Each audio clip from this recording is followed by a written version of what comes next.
So basically what happened is this company saw a couple of our windshield protection film videos. They reached out to us and said, hey, we think we've got the best product. Can you test this for us? So that's what we're gonna do. I have never touched this stuff before. I have a lot of experience with Clearplex, with Bray, and with the S-Tech flexible windshield protection film.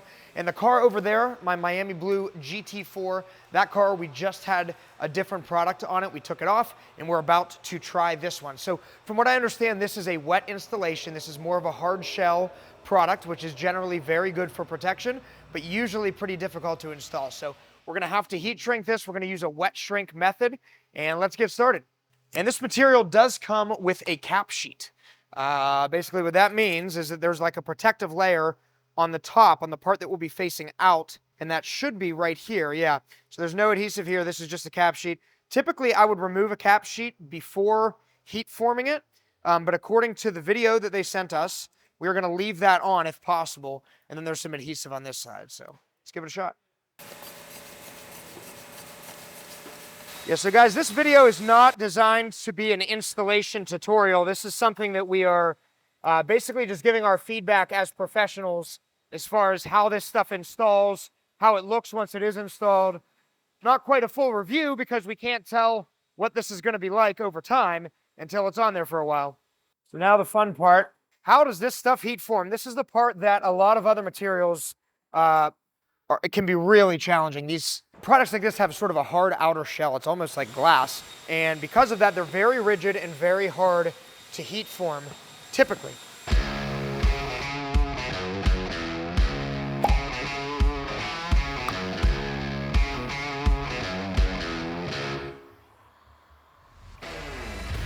So far, my impressions are that although it is slow to shrink, similar to Clearplex or some of the others, doesn't seem to want to wrinkle up on you quickly or anything like that, so it's responding pretty well to heat. Sometimes heat shrinking these films can leave some weird distortion, but they didn't give us any sort of warning as far as how to shrink it or a specialty method or anything, so assuming based on their video it's similar to window film, it's not bad to work with. For the first time ever touching the stuff, it's not cracking. Like sometimes these films, when they get really, really hot, they'll crack, like the top coat will crack, and then you're ruined. You gotta start over. Like a hot spot, and I've gotten a couple spots on this pretty darn warm, and it seems to be reacting okay. It's almost shrinking like window tint, just taking more time. Woo! Warm. I definitely should have just wrinkled it right there, and it did not. It took the heat and it laid down like window tint. This is still with the cap sheet on too, so the cap sheet does not seem to be affecting the shrinkability or the rigidity of the film, which is nice. So I can do this without worrying about scratching the heck out of it while I'm doing the install. Still not easy. None of this stuff is easy. If you're an experienced tinter or an experienced installer, so far this does not seem like it's impossible. I really don't see any nasty distortions or anything like that happening as a result of the tint. It doesn't look like adhesive is, I'm sorry, not the tint, the shrink. It doesn't look like the adhesive is smearing or anything, which can sometimes happen. There we go, screwed something up. Maybe. Guys, I got it really hot down here in the middle to shrink it. It did not wrinkle, which is a surprise. If it's gonna wrinkle, this is where it's gonna happen. There's a lot of tension in like a hot spot area. Let it cool down for a minute. But again, even if it does, it's probably installer error. This is always the challenging part around the edge because you really need to trim it back before you can get a full shrink. So let's go ahead and do that. At this point, looks like it's gonna lay. Took about 15 minutes to heat shrink. Now we're gonna trim it. Probably have to do some final heat shrinking as well, but overall, that went pretty smooth. It's sort of an installer trick here. I'm gonna cut the top and then I'm gonna re-shrink, finish shrinking the top. That way, if I do screw up or burn an edge, I can slide it up a little bit and still have some on the bottom.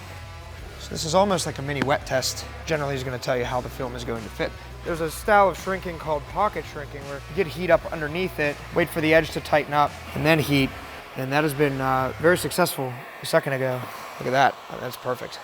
What we're gonna do now is grab a stainless steel blade because we're gonna be cutting directly on the glass instead of around it and get this thing trimmed up. Here's what we're gonna do. Trim this up carefully so we don't cut my rubber seal. That cut's not the greatest in the world, but this lighting is a little bit tough to see what's going on. It's my own personal car. If this was a customer's, I'd probably be a little bit more careful. It cuts nice. Cuts easy, actually.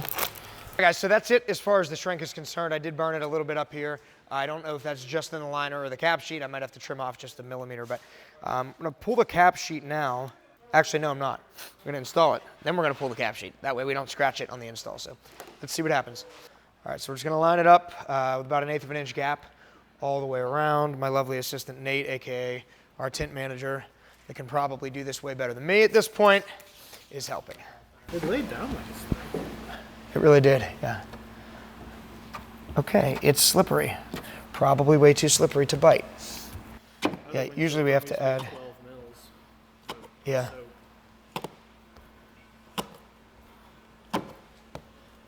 And no scratching because there is still.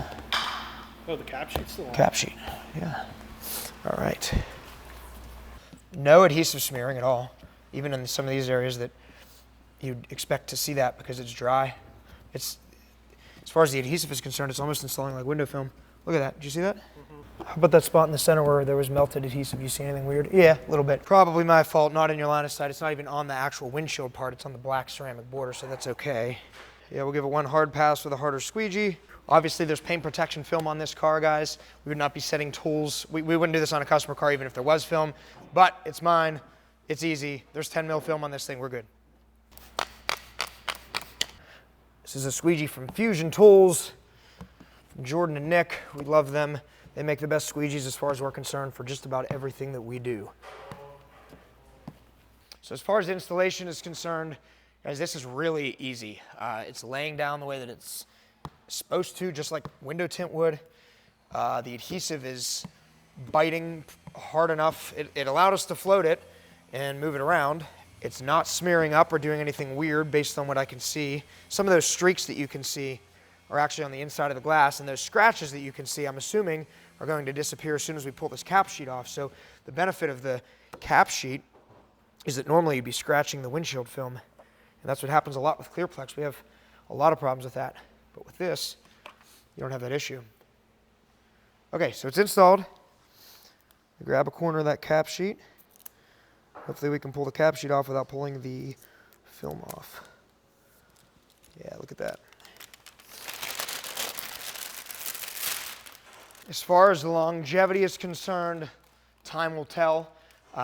In my experience, the harder shell ones that you do have to heat form are going to outlast the softer ones that you don't have to heat form.